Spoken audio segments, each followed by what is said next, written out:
नमस्कार, मैं सुकन्या सिंह आप सभी दर्शकों का अन्नदाता कार्यक्रम में स्वागत करती हूं। हमारे देश का किसान जन का पोषक है, वह श्रम का देवता है, अन्नदाता है। उसमें ही भारत की आत्मा निवास करती है।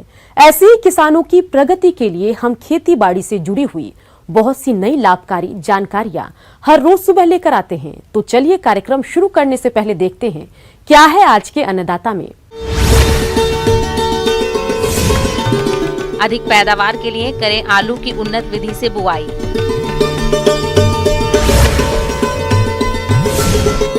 डेयरी पशुओं में एफएमडी बीमारी की पहचान और उपचार।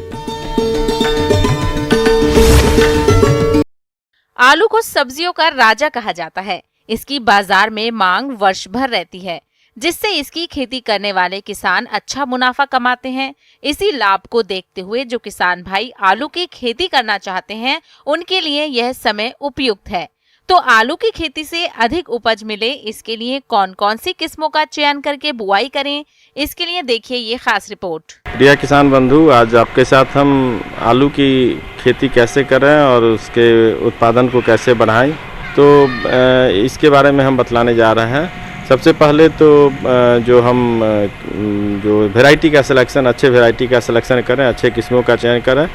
उसमें जो हमारे पास है कुफरी सीरीज़ की जो भी वैरायटी है काफ़ी अच्छे ये सब वैरायटी है। साथ में जो एक भू सोना वैरायटी है जो कि बायोफोर्टिफाइड ये वैरायटी तैयार की गई है, सीड तैयार की गई है, जिसमें बीटा कैरोटीन जो है वो पाया जाता है। तो इस भू सोना की भी आप खेती कर सकते हैं। कुफरी लालिमा ये भी अच्छी वैरायटी है।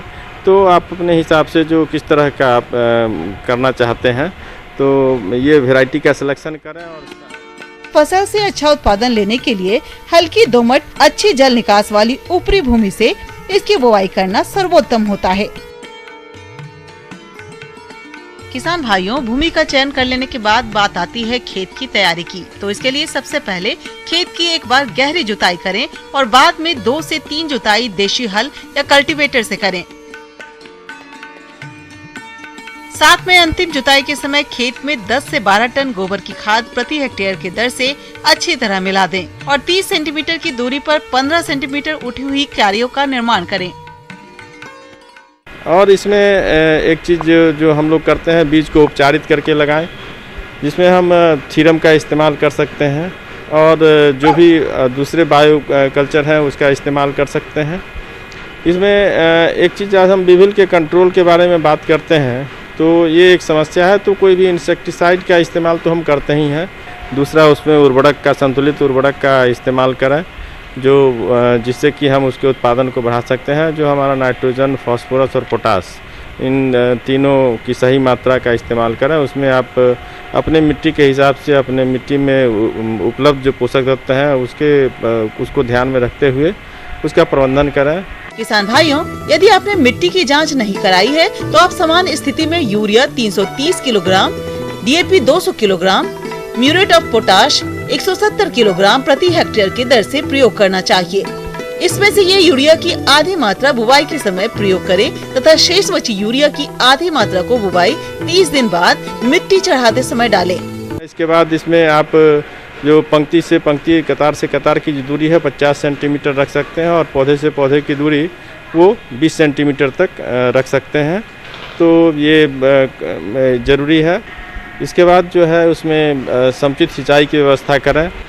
जो सिंचाई के लिए जो है आप पानी को बचाने के लिए उसमें आप स्किप इरिगेशन का जो है वो सिस्टम वो इस्तेमाल करें। स्किप मतलब जो एक पंक्ति को सिंचित कर रहे हैं तो उसके बाद दूसरे पंक्ति को छोड़ के उसके बाद वाले पंक्ति में सिंचाई दें और फिर जब दूसरी बार सिंचाई करते हैं तो जिसमें सिंचाई किए थे उसको छोड़ के जहाँ नहीं किए थे उसमें सिंचाई दें। इस तरह से उसको बदल बदल के सिंचित करते रहें और जो उसमें नमी है स्टार्टिंग में वो बनी रहे, इसका ध्यान रखें, जिससे कि हमारा उसमें जो बीज है वो अच्छे से वो लग पाए। किसान भाइयों, इसके अलावा आप आलू की बुवाई प्लांटर मशीन के द्वारा भी कर सकते हैं। इसके लिए खेत को भली भांति तैयार करके उपचारित आलू के कंदों को प्लांटर की बॉक्सों में डालें।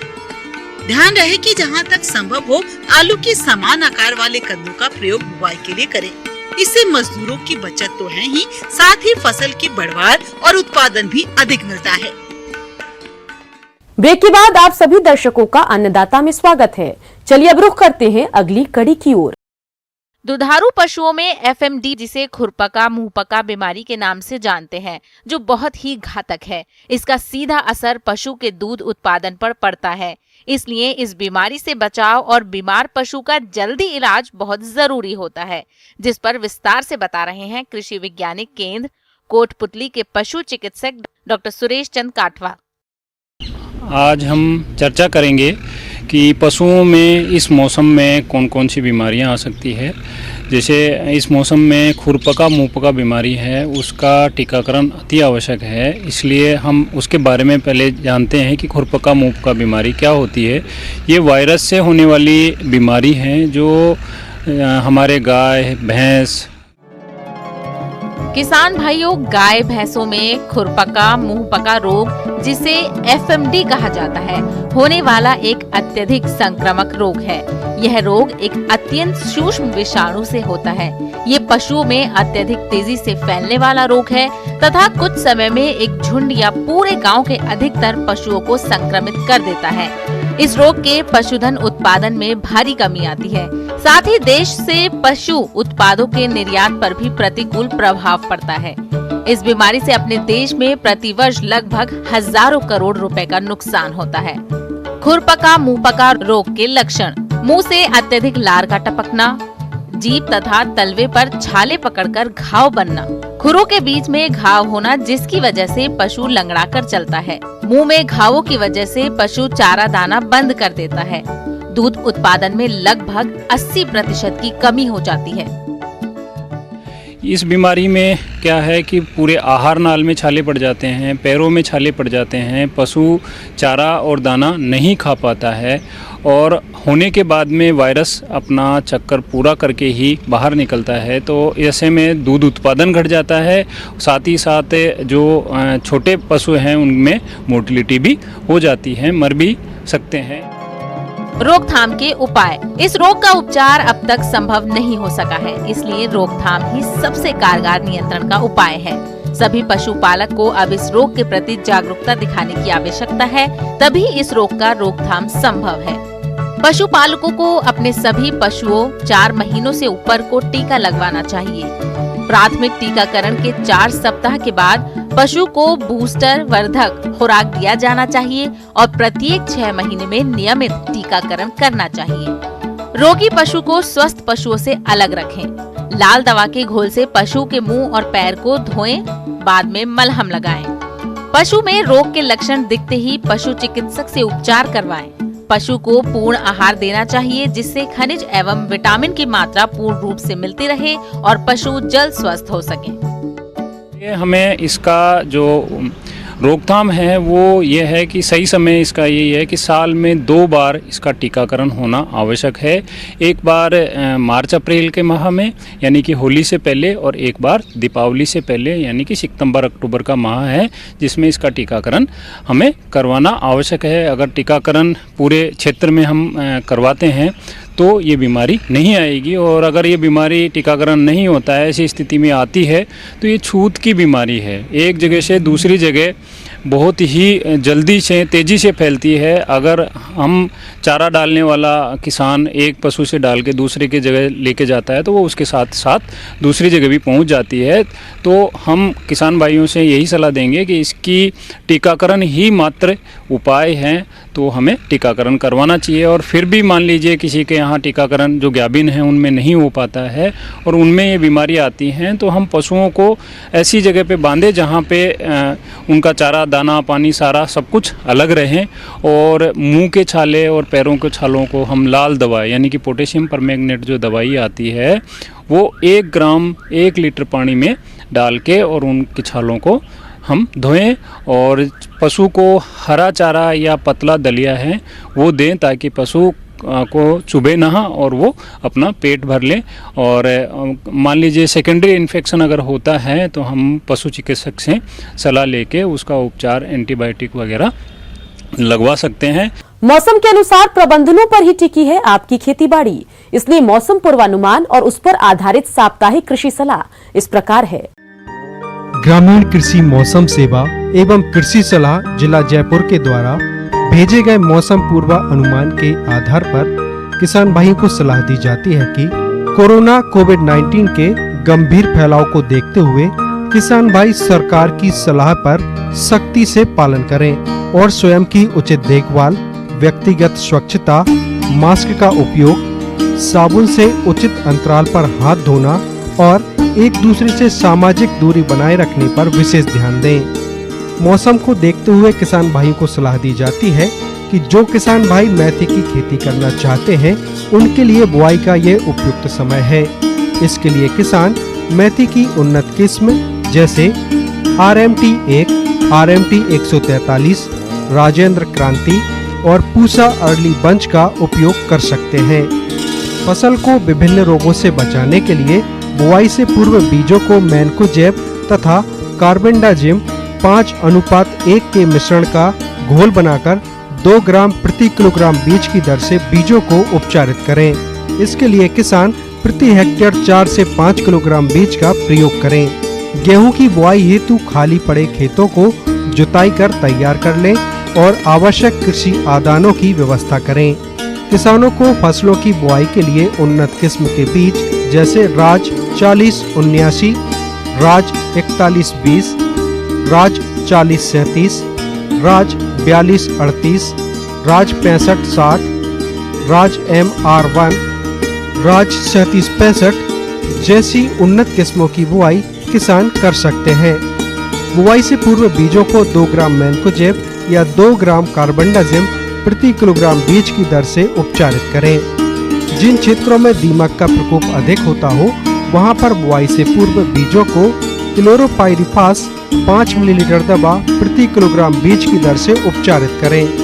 मटर की बुआई शीघ्र करें। मटर की बुआई के लिए प्रति हेक्टेयर 80 से 100 किलोग्राम बीज का प्रयोग करें। मटर की फसल को विभिन्न रोगों से बचाने के लिए थायरम या मैनकोजेब 2.5 ग्राम दवा से प्रति किलोग्राम बीज को उपचारित करें। जौ की बुआई के लिए खेत की तैयारी करें और इसके लिए आवश्यक कृषि आदानों की व्यवस्था कर लें।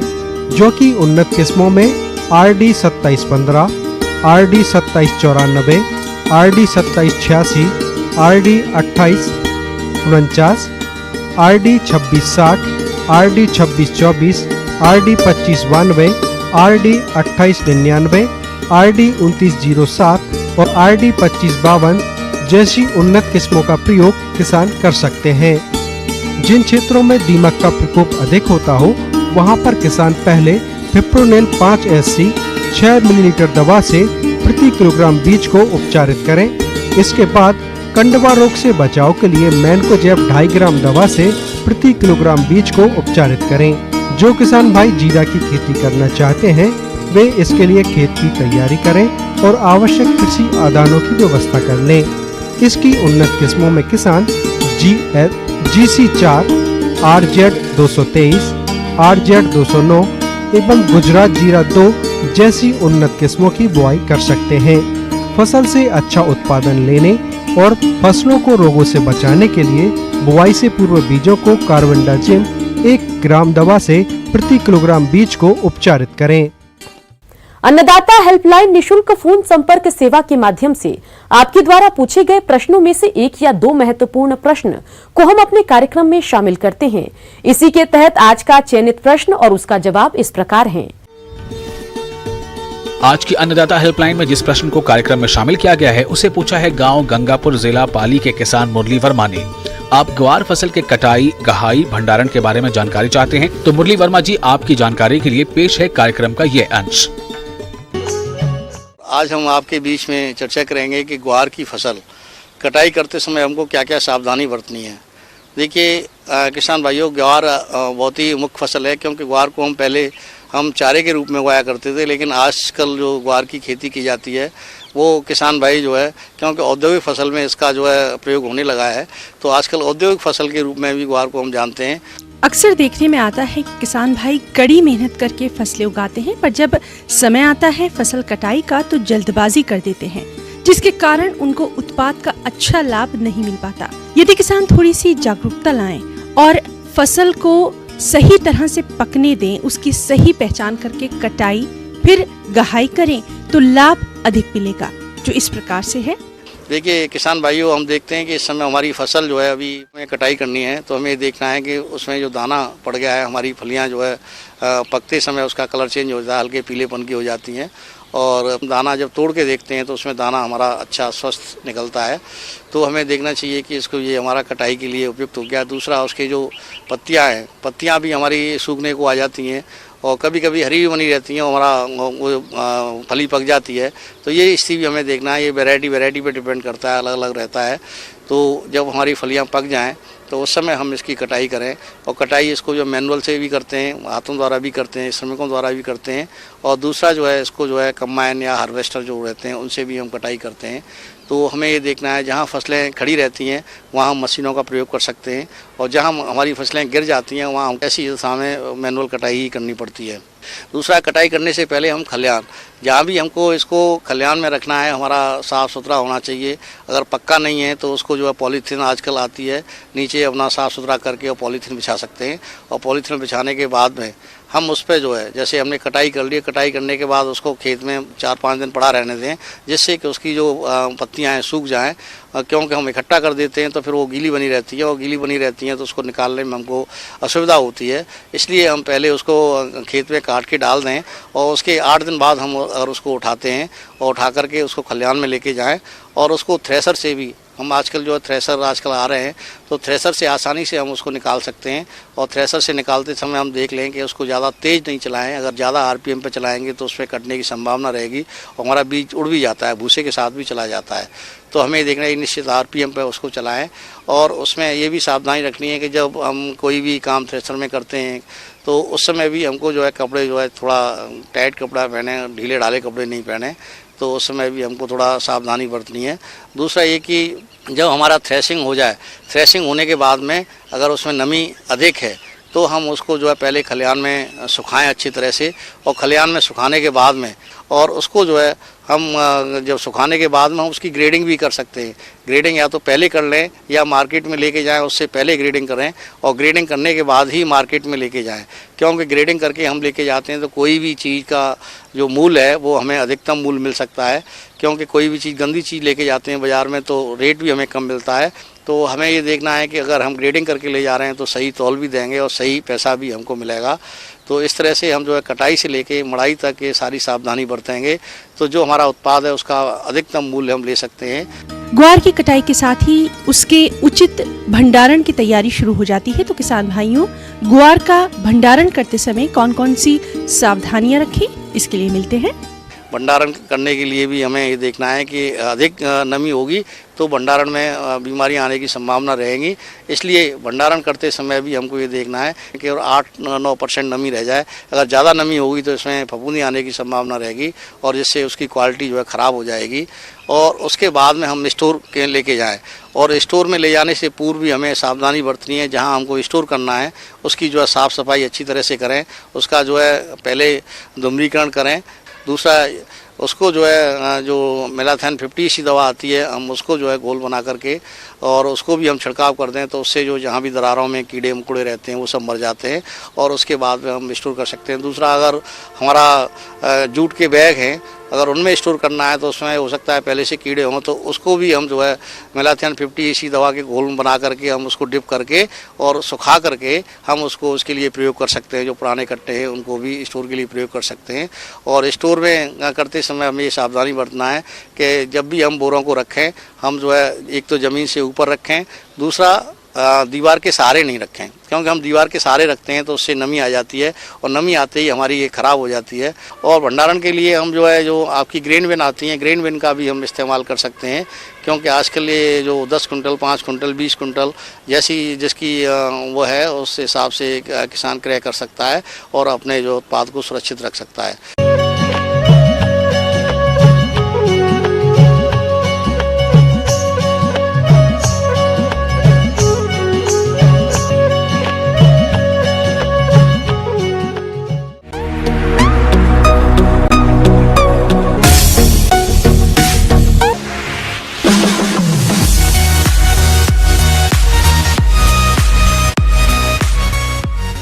आइए अब एक नजर डालते हैं राज्य के कुछ चुनी हुई मंडियों के प्रमुख फसलों के बाजार भाव पर।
किसान भाइयों, अन्नदाता आपकी सेवा के लिए संकल्परत है। कृषि संबंधित समस्या और सुझावों के लिए आप हमें इस पते पर संपर्क कर सकते हैं। प्रोड्यूसर अन्नदाता, news 18 Rajasthan, Ramoji film city, Hyderabad 501512। साथ ही आप हमें ईमेल भी कर सकते हैं। हमारा ईमेल है p18annadaata@nw18.com। इसके अतिरिक्त आप हमें निशुल्क हेल्पलाइन नंबर 18004192 155 पर सोमवार से शनिवार